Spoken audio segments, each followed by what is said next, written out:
Welcome to Zips Nation Insider. My name is Jacob Farrar, here with Grant Bogdan. Zips Nation Insider is powered by Sarah Auto Park, Bryant Heating and Cooling.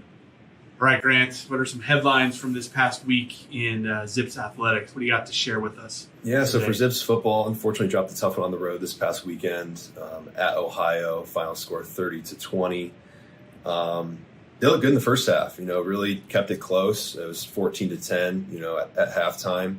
A touchdown by your guy, Jake Newell, before going into the half. And then the second half kind of got away. But what a game by that Ohio offense. I mean, their quarterback threw for 200 and ran for another 100 on the ground. So really not much you could do there, but, they kept it close, and we'll have an opportunity to bounce back this week as Bowling Green comes into town for homecoming. Yeah, quarterback Navarro was the MAC Player of the Week. So, if he has that good a performance, pretty tough for the Zips.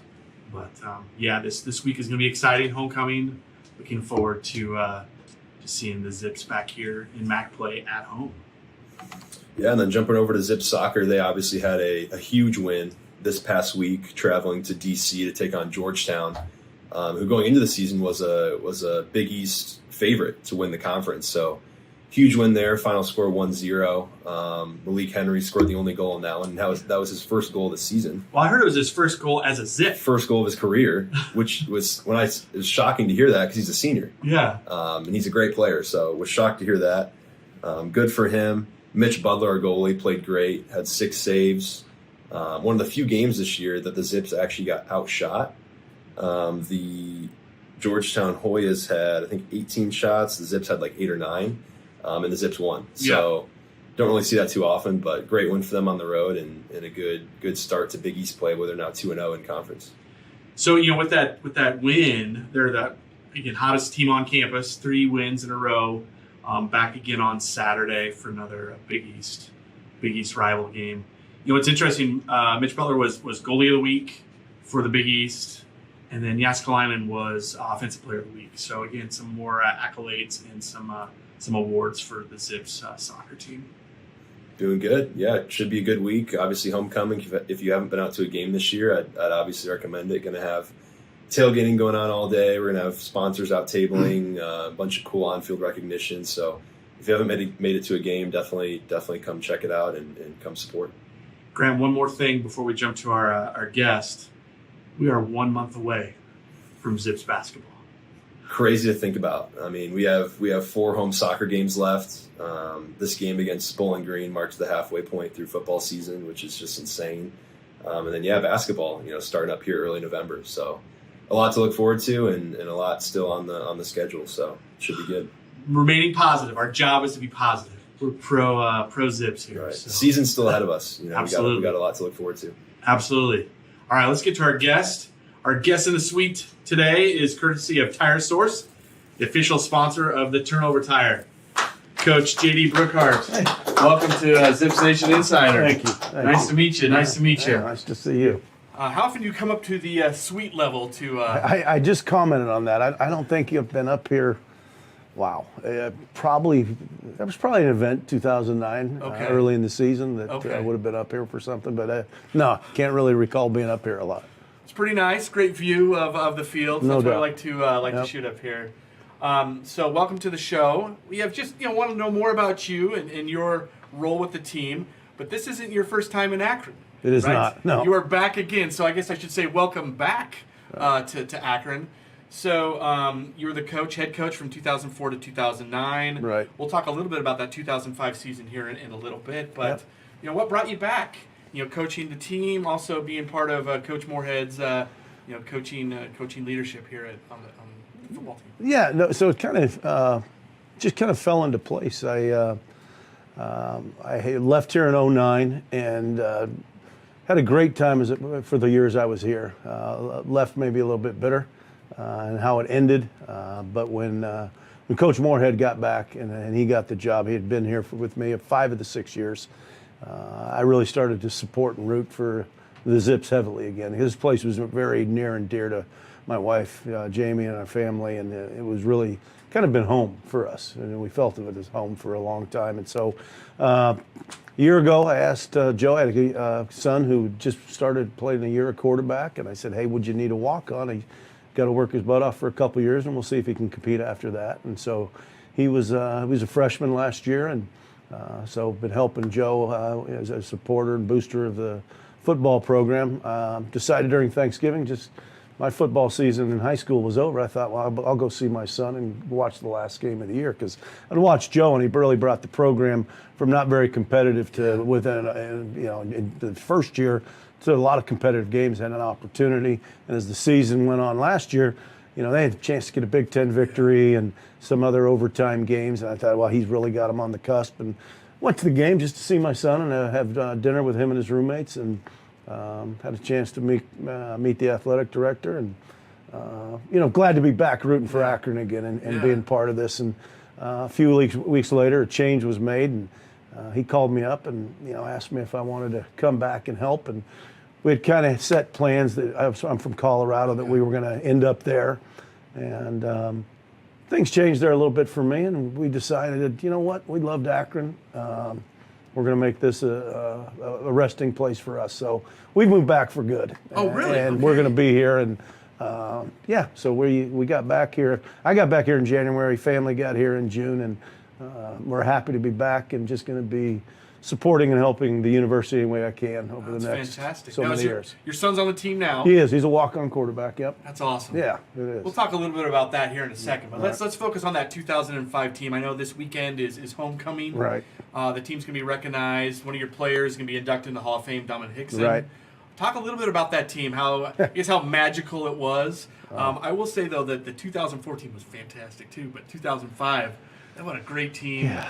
Talk a little bit about that. Well, I think, we kind of established a little bit of culture in 2004. We actually tied for the East and really felt we were getting into a bowl game. We had beaten Marshall. We were bowl eligible, and they took Marshall over us. There weren't as many bowls back then, so that was a little disappointing. But then 2005 was kind of a roller coaster. We had some good things happen. I played Purdue, fairly competitive at the time. Got a little win on the road at Middle Tennessee. Then saw a little bit of what we were about in Northern Illinois when we played them in the season. Everybody remembers the final game, but that first game was a double overtime victory. And from there, it was a roller coaster. There was some good, and there were some really bad. And we ended up with a couple of wins at the end, and we were playing the last game of the year in an absolute blizzard. Sure. I mean, that thing was, the wind was sideways, it was snowing, and not a lot of people came, and a lot more left quickly, but we played in that blizzard against Kent State. What a great way to end it against them. Rolled them up pretty good, 35-7, and had a chance to go to the MAC championship. And that was a great opportunity for the program, for the community. I just remember all the buses and people going to that game, and created a lot of excitement that hadn't been around. So we went up there, kind of won in dramatic fashion with 10 seconds left in the game, and we were playing the Northern team that we'd beaten in double overtime, and this thing was a 31-30 victory and a chance to go to a bowl game, and those things hadn't happened. Yeah. And so those it was great to be a part of, and it's kind of fun to have some guys. I'm going to see some guys I haven't seen in a long time that are coming back from that team Friday night at the induction. It's just a cool way to recognize the team and the achievements you guys had. You're excited to be able to recognize those players. Obviously, like I said, Dominic Hickson is going to be recognized and welcomed into the Hall of Fame. Right. But there were I think there were a couple other NFL players that came from that. Oh, yeah. You had a new quarterback, too, I think. That was your first time. That's right. Charlie Frye graduated in 2004, and then... Yeah, you kind of got to look at that. Charlie staying. We had to talk him into staying. And Charlie kind of was Mr. Akron. And so he really helped. He still is. Yeah, he really helped define our culture, and he brought such a work ethic and passion that he kind of set the tone for the next year. And at the time, we had a transfer quarterback that was with me at Pitt, Luke Getzey, come in, and he had transferred, sat the year, and kind of been part of Charlie's first year and got to see all that. And Luke's a coordinator right now, but had been a coordinator at the Bears. He's now with the Raiders. And Luke was something special. Was mentally just very sharp, loved the game. And had some other guys. Dominic Hickson, we had moved from free safety, became a very dominant receiver. Got a touchdown in the Super Bowl as a kick returner. Chase Blackburn was on that team. Luke had a chance. So it was a special group. Some really There were some great guys that were on the previous teams before I got here that were kind of football junkies and kind of really helped turn things. And yeah, an influx of some new guys that really helped add some talent and other things that got us there. So Brett Biggs would be one that I'd mention. Little 5'5" spark plug that meant a lot. But it's cool. It's gonna be great to be able to welcome them onto the field, recognize, and get the fans to give them a round of applause. So, in your many coaching stops, one of the places you were at, Pitt, yep. and a specific wide receiver, I think you had a chance to recruit and coach. Right. Let's talk a little bit about Larry Fitzgerald. I know he's not a Zip, but I mean, in your history, I mean, he's, I guess, first ballot Hall of Famer next year. I mean, I feel like I would think he will be. Yeah. Now, Larry was special in many ways. Larry actually came out. He was coming to the Hall of Fame induction. Dwight Freeney was getting inducted. He came out and spent an hour with our receivers this summer. Oh, wow. And had a chance to talk to them about life, football, the whole bit. And Larry was a rare guy. He was a very talented guy that had a lot of opportunities. We had, I think relationshiply, it was a decision. He came because of a quarterback we had, and I think he felt comfortable with the coaches. And then what he brought to the football team from a work ethic and a win the rep type mentality that allowed him to play a long time at a very high level. I think he's the second leading receiver all time. So I'm from Seattle originally. Yep. So that NFC West between the Cardinals and the Seahawks, I'll be honest, I hated Larry Fitzgerald. But it's great to your history with him. Yeah. As a senior in college, you were an academic All-American. Right. Talk a little bit about that relationship between in the classroom success and on the field, and how you kind of instill that with your players. Is that something that's important to you to have kind of both sides of? Yeah. I mean, football's a great game.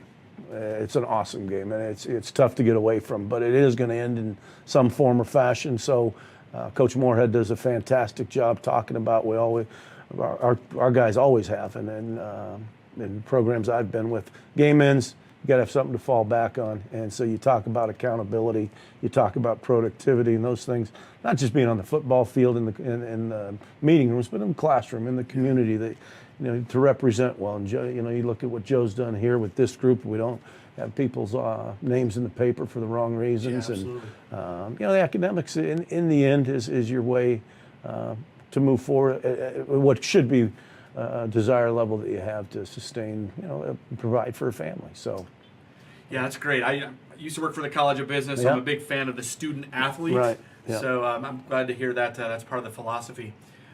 You're a dad. I am. 4 sons. Right. One's on the team we talked about, That's right. so they've had some success. Yeah. How do you kind of transition between coach and dad with your kids and their success on the field? And how does that relationship as a father influence your players and the players that you have on your teams?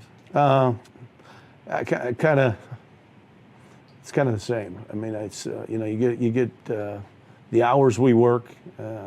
These kids become like your sons, and so feel a responsibility that one of the things I hope I do for these kids is they become better men. Having spent some time with me, my kids have kind of held the same principles about accountability and productivity and persistence. Got a son that played and went to Miami of Ohio, graduated in 2.5 years. Another one that's reffing right now and in Pullman, Washington. I've got a son at Walsh Jesuit in his first year there. And so I think I've always taken great pride. And I'm not good at a lot, but I hope I instill the right things into young men. And it's been a part of the coaching thing that probably I reflect back on most is some of the kids that, unlike Larry, that didn't have success after football, that I get Christmas cards or calls from, and I think reflect back to the time we had, and it made a difference in their lives. And so you can do that, and you hope you do that, and lead by example as a father. But then you have the time here with some other young men that you hope you can help develop them. That's fantastic. Yeah, I know I have sons that play sports, and again, that transition between dad and coach sometimes is tough, but it sounds like you got it figured out. No. So I got to go back. So in Colorado, I volunteered at a high school, which one of my sons was playing. and I'd leave that high school, and I'd have a third grade team on this and a fifth grade team down here on one field, and I was coaching 3 teams at the same time, and it was great. And as a father and coach, it is a fine line because he's trying to treat them the same, and it doesn't always work that way. Usually a little harder on your own kids. We all have the best intentions, right? Yeah, best that's intentions. right. All right, so you've been involved with college football for a long time. Yep. 1984, you're a walk-on at BYU. Correct. National championship team. No, So, I left the year before. I was 83 with Steve Young. I transferred. They won the national championship. oh my goodness. Likewise with Denver, I was with them. I went to Pitt. They asked me to come back. I didn't go back, and they won 2 straight Super Bowls. So I've missed a few wins in there and a couple rings and bonuses. But you've seen a lot in college football, right? In 40 years of being involved. Right. You know, obviously, you see coaches that are leaving college football just because of the environment, NIL, transfer portal. Yeah. You've opted to come back into. Like, what has been that big difference for you, and how does that kind of affect what you're doing on the field with some of these players? It's strange. It's a very strange times in college sport, and I'm not sure where it's heading. It's a little bit unsettling. You know, I've talked to the kids about it the other day because I'm having conversations I've never had. One of them was really easy the other day. I talked about academics and going to class and taking care of their business for a lot of reasons. Number one, they need to do it for their life. But, you know, the other ones are now you want to be eligible. You know, if you're coming back next year, you don't want to have to put yourself in trying to get 18 credits. But now you got to look at it. Do you want to transfer? Sure. They've got the ability to leave at any time. You got to be eligible to leave. Okay? Also, you want to be eligible because maybe NIL's coming your way here or somewhere else. And so I think it's as hard as it is for us right now. I think it's pretty tough on these kids. I don't think it's teaching them the right lessons that you just opt out and find something better to do. It's a quick fix, and that ain't life. Yeah. And so you got to go and do the best you can with what you got, where you're at, and those are the situations right now. Yeah. And this is what we're given, so we've got to figure out the best way to navigate that. Yeah, I think that's a good philosophy. All right, one question I have for you. Again, long tenure in professional and college sports. If I was to ask you your Mount Rushmore of either coaches you've coached with or players that you've coached, who would be those 4, the Mount Rushmore of Coach? I don't know that I could do that. I've been influenced by so many people, both that I worked for or that worked for me. I mean, I could name names and it would sound good. I guess as a mentor, having spent a time as kind of a peon with Denver, Shanahan was a great influence. There was a guy named Frank Gans that was a special teams guy. He was an NFL head coach at one time that had retired in Pitt when I was there. But there's so many names I'd leave off. And I'm not talking about guys that I worked for. There were guys under me that you just, you hired. My father-in-law taught me you hire guys that are smarter than you and hire guys that can replace you. And I did a good job of that. Not that it's difficult, right? But I did that. And so I learned. I've always tried to do a good job of learning from others, and that so many people show me the right way. So I'm not going to stick you to the 4, but man, I was impressed by just kind of going through your bio and looking at. I mean, you were at Denver with John Elway, right? I don't know how many Hall of Famers are on that '96 team. There's a lot. Yeah. BYU, Lavelle Edwards. I mean, he's Steve Young. I mean, you've got Mike Holmgren, Norm Chow, absolutely, on, Gary Kubiak. Yeah, you've had some great players and coaches that you've been able to interact with. I was super impressed as I was kind of going through my research to meet with you today. So we have one last segment, actually 2 last segments. Okay. One we call Hometown Pizza. Okay. We like to ask student athletes that aren't from here, if I was to go to their hometown, what would be the pizza recommendation? Now, Akron's now your home base, but most recently you're in Parker, Colorado. Right. Where are we going in Parker, Colorado to get some pizza? If I was going to come visit you, oh there boy, that's a tough. Probably we went to Jets quite a bit. Jets Pizza was pretty good. Got a little expensive. So Jets Pizza. Pizza. What's your order at Jets Pizza? I'm a pepperoni guy. My wife likes her different chickens and buffalo chickens, and we get a cheese because I don't know why. No one ever eats it, but. Jets was good. There are a few others. In the end, I found Domino's coupons, and that's what we got mostly. So Jets football coach, Jets Pizza, getting pepperoni pizza. Absolutely. All right. Last segment is Yep. called Rapid Fire. We're going to ask you boy. some rapid fire questions. All right. Rapid Fire segment is powered by 330 To Go, Northeast Ohio's hottest and fastest growing news and entertainment media network. All right, first rapid fire question. Any pregame superstition? Anything you've got to do before a game as a player or coach? As a player, yeah, I had the same socks for the same foot. Other than that, not a lot. I mean, I had routines, but nothing that really, no, not really. No superstition. No. First car. What's your first car you owned? Believe it or not, you're right. There's a 1970 Dodge Charger, which was the Dukes of Hazzard General Lee, and it was my grandma. My mom's brother was in the Air Force, and it's been sitting in my grandma's garage for 13 years. It had 27,000 miles, and if I had that today, I can't imagine what that thing would be worth. And I had it for a year, and I sold it. So a 1970 Dodge Charger, first car. It was awesome. All right. Any hidden talents? None. None? No, I can juggle. That's not much of a Coach, talent. A lot of that's people a hidden talent. You can juggle. Not really. Okay, favorite sports team that's not football? Favorite sports team that's not football? I'm not a big sports fan. I would have to, I could go back.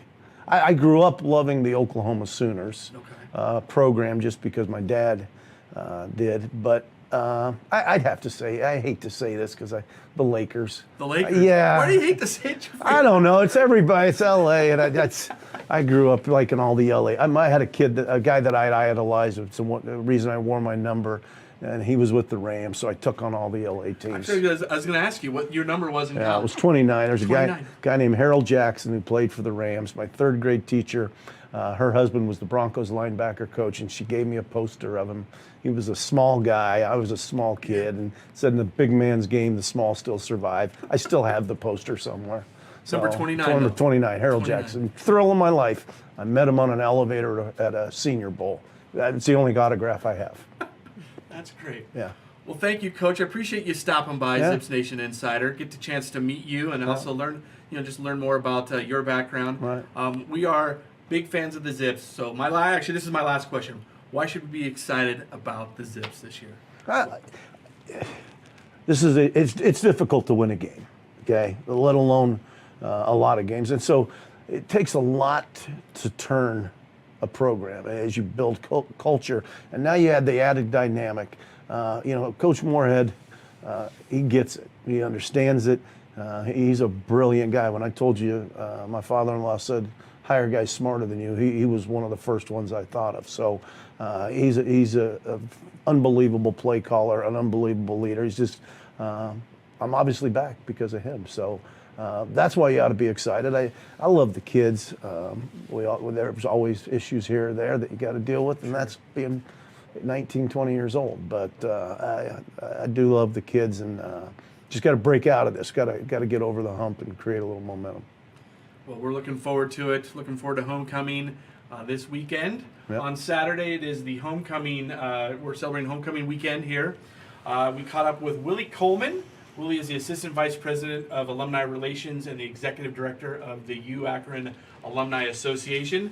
We asked him about the connections between the alumni athletics and how they complement each other.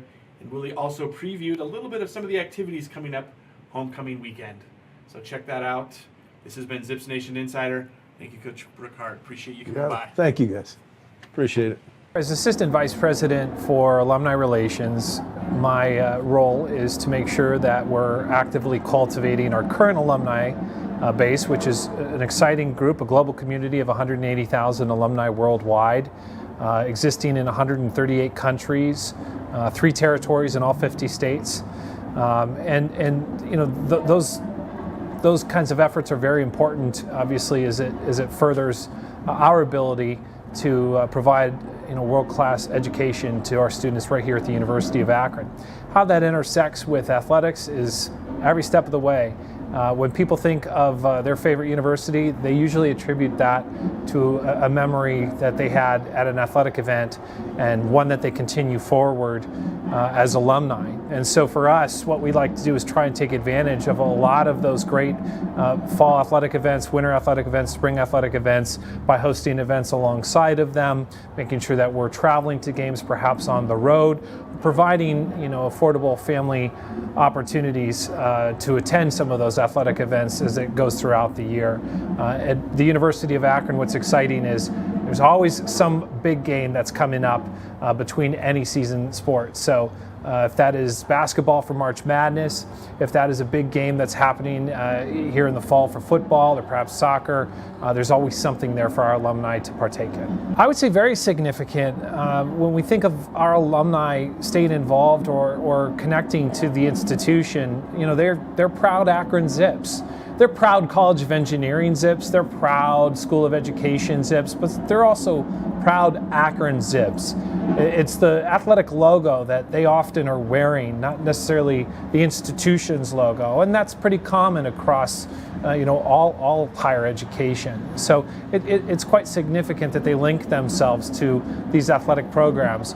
When the Zips win a big game in the news, people are wearing that attire the very next day at work, and they're talking it up too. I mean, I can recall when Akron Zips football came back to beat Northwestern on the road. Everybody was talking about how the Zips had a big upset win, and Victory Monday was pretty sweet. And I think even the next day the Browns won, so it was double win for Northeast Ohio. This year we're especially excited as we have our theme Zippy's Oktoberfest. That will be taking place Saturday, October 5th. That's our big tailgate. Obviously, homecoming is all week long. That weekend we like to call Homecoming and Family Weekend, where we invite not just our alumni, but those families of current Zips back to campus. But the big showdown is really the tailgate, and that takes place from 11 to 3 p.m. again in Lot 10. And Zippy's Oktoberfest will feature Oktoberfest themed food, a lot of great Oktoberfest seltzer selections, as well as beer and wine. One of our favorites is always the $2 16-ounce Bud Lights. We try to hit on this affordable family fun idea that we give so much credit to the Akron Rubber Ducks for coming up with, and that's we want to create an environment that our families can come in. We'll have plenty of inflatables and games for their children to take advantage of, all free. We'll have lots of face painting, balloon artists for free, and then affordable food and beverages for people to enjoy. Live music on stage. We'll be honoring our MAC champions on the main stage as well. That is this past year's women's swimming and diving, men's basketball, cross country, men's cross country, as well as men's outdoor track and field will be honored. A message from the president on the main stage and homecoming royalty, and that's taking place all throughout that day. And again, 11 to 3, that's the main tailgate. Say I Do with the Roo is especially fun. Say I Do with the Roo is a new tradition where alumni couples who've been married, they can come on the stage and renew their vows. We have an alumnus judge, David Hamilton, who will renew each vow for the couples, and they'll get to have Zippy right by their side, hence the words I Do with the Roo. If you want to learn more about Akron Homecoming, please go on to uakron.edu/homecoming. I've been in alumni relations at the University of Akron for nearly 13 years, and I have absolutely had my share of run-ins with alumni who have served as a former student athlete for any sport on campus. And they've shared some great stories, much of which I don't think I would share publicly because of the dynamic that goes on during those times, some of the traditions and things.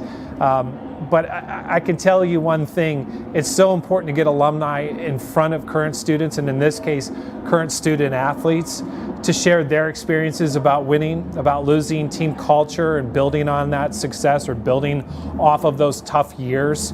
Obviously, we've had a lot of team success at the university.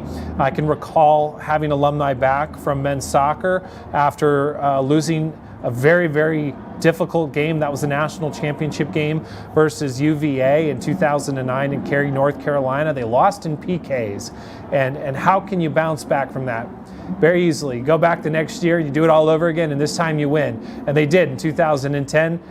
They beat Louisville, which was just so amazing, in UCSB.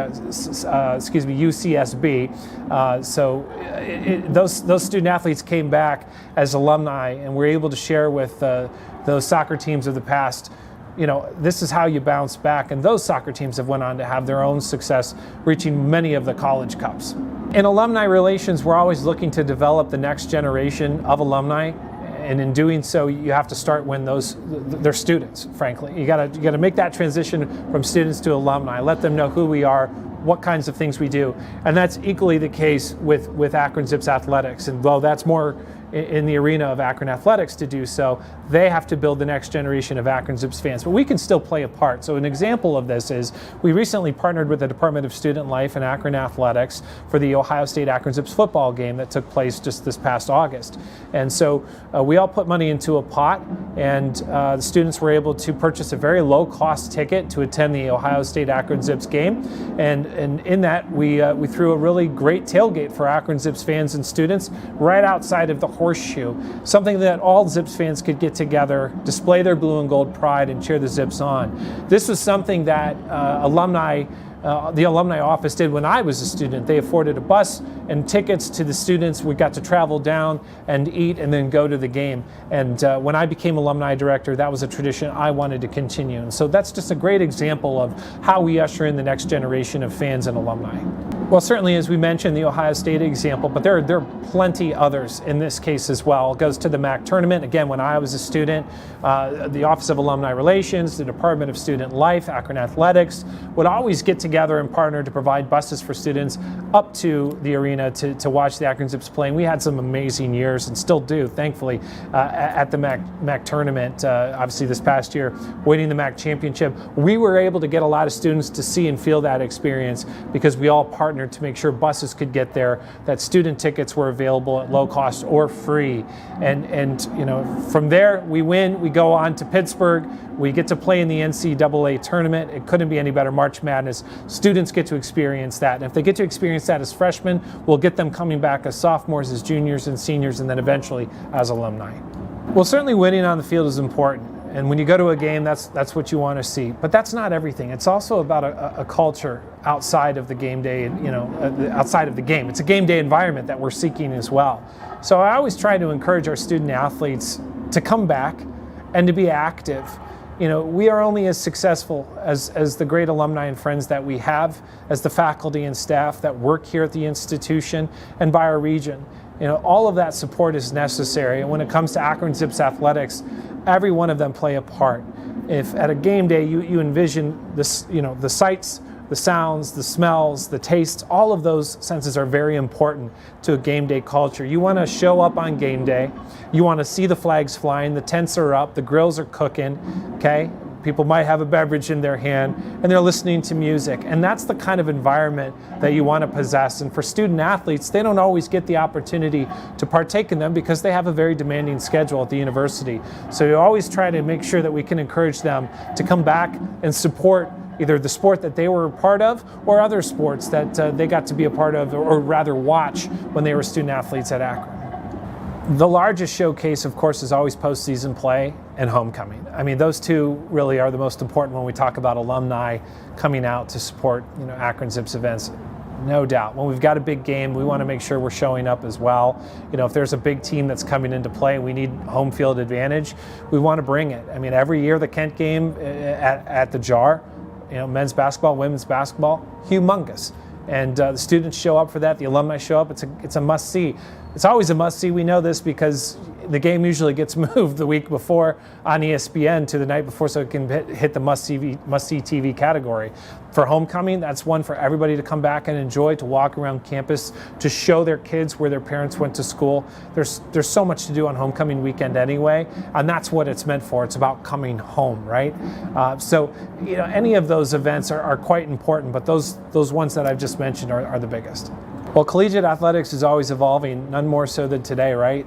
So with respect to alumni relations and alumni at all institutions for that matter, it goes right back to support. You know, if you're a student athlete, we'd love to see you come back and give your time, talent, and treasure back to your program or back to Akron Athletics to show up. Purchasing a ticket means you're engaged. Purchasing a ticket means you're giving back.